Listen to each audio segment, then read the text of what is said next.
Hey guys, this is Dr. Cindy with another educational health video on how to have the best quality of life possible. The feature of this video is called Creating Self-Care Routines. If you're new to these videos, welcome. If you've been following me for some time, thank you for coming back. If you enjoy and you're getting value out of these videos, please like, share, subscribe. Let's jump right into it. So why do we even need self-care routines? So I can tell you now being in healthcare for so many years, and if you talk to most healthcare professionals, I think they would agree with me, the more a person or a patient is involved with a healthcare, the better the outcome. Now, of course, yes, you need the chiropractor, the eye doctor, the medical physician. We need all these people working as a team to take care of you, but ultimately, health comes in your hands. What are the choices you're making daily, weekly, on a regular basis? So, the more you are making active choices on a regular basis, the better your quality of life will be. So we need to have self-care routines. We want to be proactive. We don't want to wait till there's a health crisis, till things fall apart. We need to have rituals, routines, habits to make sure we have the best quality of life possible. So I know for a long time, personally for me, and by the way, as I share this with you, I'm still learning. I still have times I know I probably take on way too much, and I'm going through my journey. And sometimes I can teach it, and then sometimes I'm learning. I'm going back and forth, and I think that's what keeps it fresh and exciting for myself. I'm always a student, and then I'll teach, but I'm always learning as well. So as I teach this to you, if anything resonates with you, use it. If you're like, that part doesn't make sense to me, or I don't know if that can work right now, that's okay. These are suggestions. These are just to make your life better. So the concept I want to share with you is that I think when I see people burnt out, tired, pain in the body, they might be short with their family members. They might be just exhausted. They just don't feel good.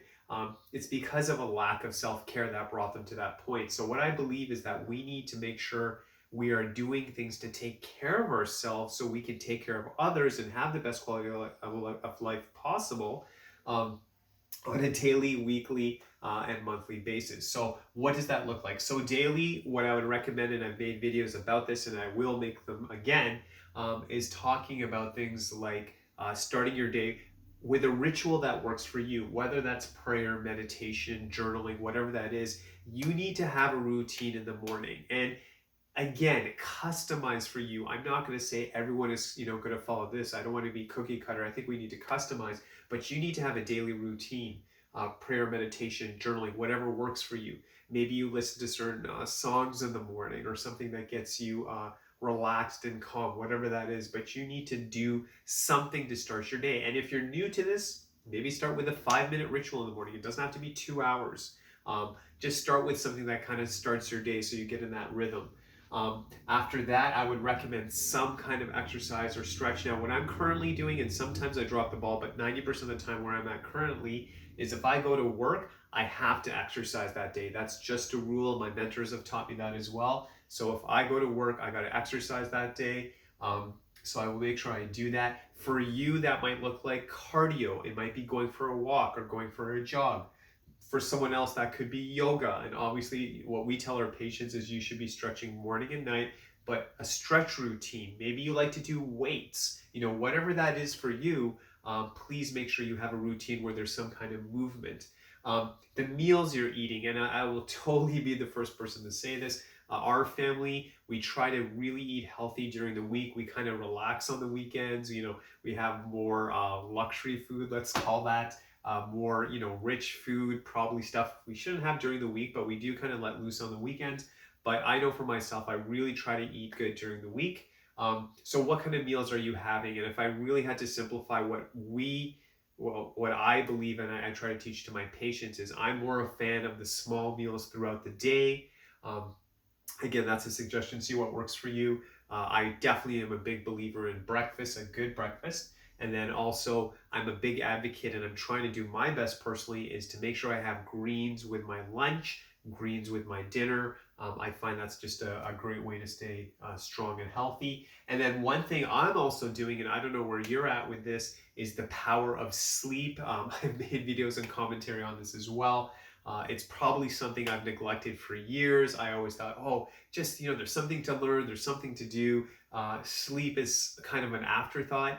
And again, I've also realized this: if I want to be at my best, if I want to feel fresh, sleep is something that must be honored, it must be cherished. And sometimes things happen and it may not always work out, but as much as you can try, if you look at that research again, everyone's a little different. I keep seeing 7 to 9 hours, 7 to 9 hours. And for me, this is a stretch, but I'm trying to do the 8 hours. And I'm telling myself, I'm repositioning how I look at sleep. I'm kind of like, you know what? This is a time for my body to cleanse itself, recharge itself. If you think about a cell phone, if we think about all the phones we use, we charge them at nighttime so we can use them the next day. That is the purpose of sleep. Sleep is not a waste of time. It's a time when the body is actually processing things, breaking down maybe some meals you've had. It's actually a very active state. Things are happening so you can be fresh for the next day. And the biggest thing they're finding in the sleep research, it's actually healthy for the brain. Your brain processes the day. It may come up with new connections, new ideas. So it really helps with cognitive function. So obviously that's something we all want. But if we can do this on a regular basis, so you start your day with something inspirational, you're exercising, you're trying to have healthy meals, obviously drinking water, you're getting enough rest, now you are kind of filling up that bucket. You are going to be healthy. You have something to offer people, your family, your friends, and your employer, or if you have your own business. So we want to do that on a regular basis. Now, on a weekly basis, what you want to do, and obviously as a chiropractor, we teach our patients that on a regular basis, maintaining that spine, maintaining the nerve system on a regular basis, not just waiting till it falls apart. And there's times when we meet a patient in the beginning that might be there, but a choice, a suggestion we make is that now you feel stronger to maintain it. And maintaining is so much easier. It's less stressful, but you want to get the spine corrected, get it strong, and now we want to maintain it. No different than going to a dentist.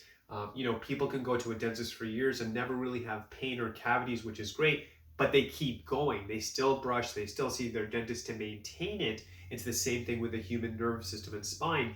Once you get it healthy and strong and you're doing that, your frequency may drop, but you want to be taking care of it on a regular basis, obviously with the chiropractor, working on a schedule that works for you and based on your health goals.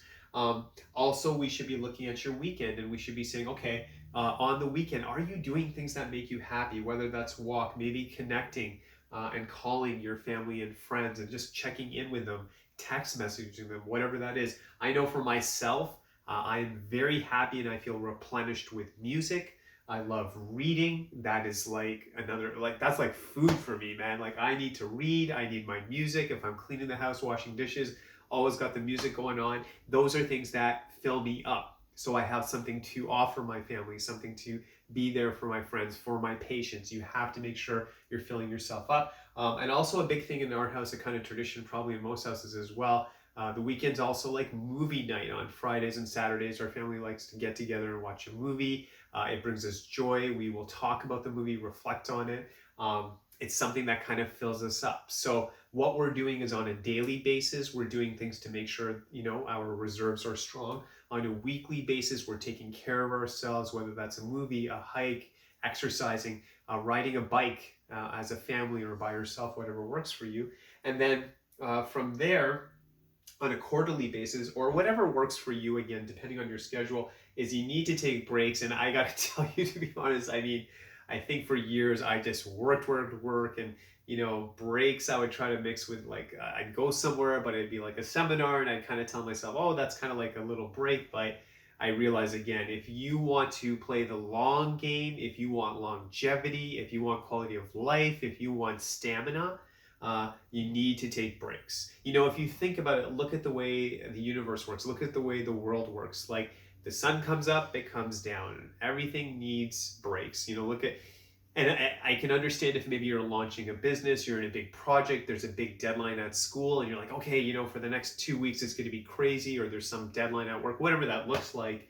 But I'm telling you, and I'm learning this as well, you need to take breaks. So what I would say to you is maybe every quarter, if you have a long weekend coming up, there's a reason for those long weekends. You need to refresh and rejuvenate so you're good for the long term. And it depends on how you see life. Are you like, okay, I'm going to work really hard, I don't care about my health, and I'll retire earlier? Or would you rather have good health and able to work long? Or even if you have good health, you can retire early and enjoy yourself. What would be the point of like working so hard and then you retire early, but your health is gone? It doesn't make any sense. So play the long game. Think longevity. You know, not everything has to be done this second, this week, or whatever. Play the long game. And then from there, I would say taking breaks, taking vacations, however that looks. You know, in the beginning, again, if you got a lot of stuff going on, that might be just an additional day with a long weekend. Then that may turn into 3-4 days or a week. See what you can do. And sometimes I love this, man. Nothing wrong with a staycation, right? Staying home and just saying, hey, clean the house, relax, just be with family, you know, however that looks for you, but making time to unplug. We need time to unplug so you can actually come back more fresh. To think you can just push, push, push, I can tell you as a doctor, as a healthcare practitioner, I don't recommend it. You need breaks, you need to honor yourself. And if our mission in this clinic is to make sure you have the highest quality of life possible, I would say this is the best advice I could ever give you. So work on this, see what works for you, see your rhythm, see how often you need breaks. But I can tell you, if you can put the energy into this and make the time, sit down with your family, sit down by yourself and write it down. When are those breaks coming up? And it actually gives you juice, because you're kind of like, okay, I'm going to work, work, work, but I know in this month I'll get that break that I need, and it'll fill you up so you can keep going. Imagine a car. You would never say, okay, I'm going to keep driving. I don't need gas. I don't need to plug anything in now and stuff like that. You know you need to recharge it. You know you need to refuel it. And the same principle applies to the human body. So think about that. Create your own personal routines for self-rejuvenation, for self-care. If you're liking these videos, again, please, like, share, subscribe, share with family and friends. God bless you. I wish you only the best of health. And thank you so much for your time. We'll see you again on Monday with another video full of health information. Thank you so much.